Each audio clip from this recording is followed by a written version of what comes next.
I currently live in a little town out west. Well, I say town, not exactly what you'd picture though. It's more of a ghost town than anything, really. Population 4. The only businesses that are open are the post office, the library, a singular, privately owned pharmacy, a gas station, and a hotel. The Hotel Bella Muerte. I've worked there for the better part of a century, ever since I was 21. Unlike most kids my age who jumped straight out of high school and into college, I had other plans. Or should I say, other plans had me. I lived in the town over from the previously mentioned one, a town that had far more people and businesses. I worked from place to place for a couple of years, nothing substantial, but it paid the bills. One day I came home from work and picked up my mail and headed inside my home. As I brewed a fresh pot of coffee, I absent-mindedly flipped through the mail. Bills and junk mail were all I ever seemed to get, but then I hit the second-to-last piece of mail and it felt, well, odd. It's hard to describe, but the letter was ornate to say the least. It had a thick texture, made from what I could only imagine was some pretty expensive paper. In the most beautiful, flowing script was printed my full name, clear as day, Autumn Winters. It had no return address and it didn't have my address either, just my name. The fact that someone knew me intimately enough to hand-deliver a letter without knowing me was a strange thought. I had very few friends because I grew up as an army brat. Only a handful of people knew me well enough to actually know where I lived. Out of sheer curiosity, I then proceeded to open the letter. On the finest of parchment paper, in the most delicate letterhead, read the following words. Dear Miss Autumn Winters, I'm writing to offer you the most prestigious position at our establishment, the Hotel Bella Muerte. For over 200 years, our establishment has been a haven for the weary and restless, the old, the young, and the forgotten, and men and women and animals alike. Recently, we've had an opening for a new caretaker, and would like to offer the position to you. The letter went on to say that along with the position, a hotel room or small apartment came with the job, along with a salary 4 times what I was currently making a year. The name of the hotel seemed familiar, yet everything about the letter and position seemed too good to be true, like a scam of some sort. That's what I noticed at the bottom of the job offer was the address. That, my friends, was when my interest was truly piqued. It was only one town over, and that's when it all clicked in my head. The Hotel Bella Muerte. Ever since I could remember, there have been rumors and stories about the hotel. Strange tales that seemed too odd to be true. Tales of ghosts, strange travelers, and more. We heard the rumors, sure, but a few people I knew actually believed them. The kids in the town I lived in would say that if you set foot in the hotel, you'd be driven to madness and go loco. The tales were just so bizarre. How could we believe them? So, after a few days of deliberating, I wrote back accepting the job opportunity. I got a letter back a few days later to congratulate me and set the start date. I was to start the next Monday, around noon. As I got ready that following Monday, I put on my best clothes, did my makeup and hair, the girly things, tripped over thin air as I went to the kitchen to get my coffee to go. Then I got in my 1965 red convertible Mustang and made the short drive. On the way into town I passed by, nothing. The land's completely barren outside the town I grew up in, except for the tumbleweeds, brush and bracken that looked perfect to start the brush fire with, and the few twisted, gnarled elder trees that once stood tall. But now they were nothing more than sorry shadows of what they used to be. Think typical Western movie scenes. The town that held the hotel, looking much more of the same with run-down buildings that barely could be considered standing. The further into the ghost town you got, the more lifelike things became. The gas station was the first thing that looked like it held any living beings. The pharmacy was next, then the library, and then the post office. They were all about equal in size, looked just as run down as the other, with peeling paint that fell in ribbons to the ground when the wind was strong and acting up. And suddenly I saw it for the first time. The Hotel Bella Muerte, live and in person, and it didn't even compare to what I had in mind. You see, when I pictured it, I thought of a rundown building filled with cockroaches and rats, with only the lowest kind of people staying there, the kind of place that the police did stakeouts at to bust drug dealers and hookers. What other kind of place could be in this rundown town? But I was so wrong. The sight that greeted me as I pulled up to the parking lot of the place was one I could barely believe. The hotel was, in a word, magnificent. It looked like it belonged in a fancy city, not a barren wasteland. The outside of the hotel fit the town and the time period of the late 1800s, with a high-rise balcony and white pillars that stood tall and straight. The brickwork was perfectly inlaid, faded red in color due to the wear and tear of time, yet still hardy in structure. I imagine it looked only a little better in its heyday, if nothing else than for its newness. Whoever owned the building took great care of it, whether in restoration or simple upkeep. It was something to see for sure. As I got out of my car and walked up to the front steps, admiring all the intricate woodwork that went into its structure, I looked above the front door and read the sign. The Hotel Bella Muerte, established 1802. I turned the knob of the old door. No creaks or groans, just silence as the door pivoted on its hinges, and walked inside. Now, as impressed as I was with the outside of the place, it didn't even compare to what was before my eyes. As you entered into the lobby, the first thing that would come to attention was the grand staircase, made of beautiful mahogany wood, rich in cherry brown undertones, swooping as it dipped from its height down to the floor. And to the left, I became aware of the lobby desk. It was the same type of wood as the staircase, with intricate designs that swirled down its length, carved out by some long-dead carpenter. Behind the desk were the letterboxes, with the numbers carefully and expertly placed in their centers, numbering from 1 to 15. The parlor was to the right. It looked as though it was frozen in time like the rest of the place, with old furniture with floral designs and high backs, to the wallpaper that looked much the same. It was stupendous. After I had gotten done admiring the lobby, I slowly walked over to the desk. No one was there, not a single soul. I rang the bell on the counter, yet no one came.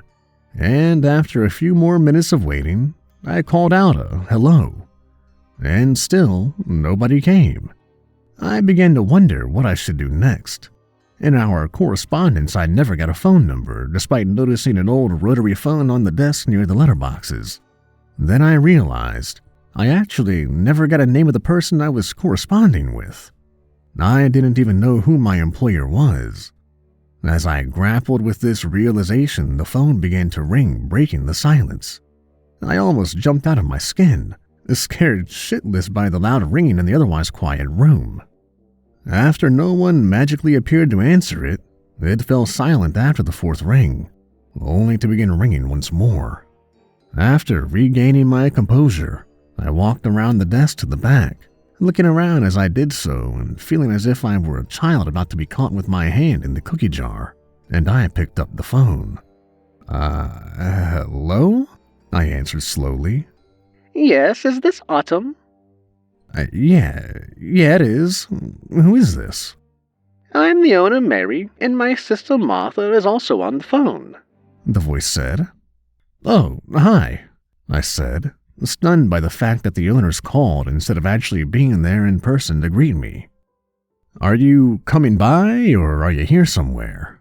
Oh, no, hon, we aren't there. We are never at the hotel. That would be ridiculous, Mary said as her sister Martha chimed in the background. Oh, that is terribly ridiculous, she said, giggling. Oh, okay, I said, now terribly confused. No, we were just calling to let you know there is a letter with your instructions for the job next to the phone and to let you know that we will be checking in from time to time. You are the only employee. The last one of us left a bit, well, shall we say, unexpectedly. The last one? What does that mean, the last one? She said that as if there were a series of ones. Well, I take it that means I'm starting immediately then? We wouldn't have it any other way, love, Martha replied.